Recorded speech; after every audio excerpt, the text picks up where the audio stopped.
నమస్తే అండి. నమస్తే. ప్రస్తుతం తెలంగాణలో యువత ఏదైతే విద్యార్థులు ఉన్నారో వాళ్ళంతా పోరాటం చేస్తున్నారు కదా మెగా డిఎస్సి కోసం అని. ఉద్యోగాల అవకాశం ఇప్పటికైనా కల్పిస్తారా మరి ఈ పోరాటంతో అయినా? ఏమో ఇప్పుడు కొత్త ప్రభుత్వం వచ్చింది కదండి, కాంగ్రెస్ ప్రభుత్వం. ఈసారన్నా ఉద్యోగాలు వస్తాయని చాలా ఆశతోటి ఉన్నారు ఇప్పుడు స్టూడెంట్స్ అయితే. అంటే పోరాటం చేయాల్సి వస్తుంది కదా, పోరాటాలు చేస్తేనే ఉద్యోగాలు వస్తాయా మరి? పోరాటం అంటే ఇంకా ఇప్పుడు చదువుకునే విద్యార్థులు చాలా మంది ఉన్నారు.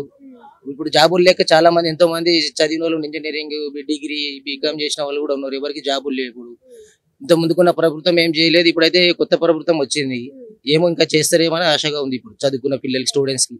అంటే ప్రభుత్వం అధికారంలోకి వచ్చిన వెంటనే నెల రోజుల్లోనే అందరికి జాబులు భర్తీ చేస్తా అని చెప్పిన రేవంత్ రెడ్డి మరి ఇన్ని 7 నెలలు అవుతుంది, మరి చేయలేదు కదా, ఎందుకని పడుతుందండి? ఇంత ముందుకున్న ప్రభుత్వం వచ్చిన ఎంబడి ఏం చేయలేదు కదా. అప్పుడే వాళ్ళకి 1 year 1.5 year ఇలా అయిపోయింది వాళ్ళు కూడా.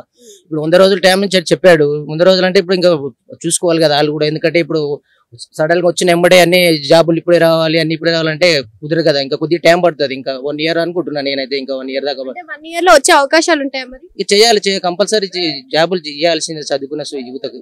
అంటే పోలీస్ సిబ్బందులు కూడా వ్యవహరించే తీరు పైన ఇప్పుడు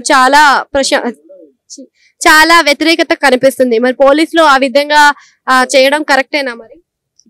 ఇంకా పోలీసులు అంటే కూడా ఇప్పుడు లాండర్ అన్నప్పుడు ఇంకా వాళ్ళు కూడా ఇప్పుడు ఉద్యమాలు చేస్తున్నారు కదా. పిల్లలకని కానీ జాబులు అయినా కొద్దిగా వాళ్ళు కూడా అర్థం చేసుకోవాలి పోలీసు యువత కూడా.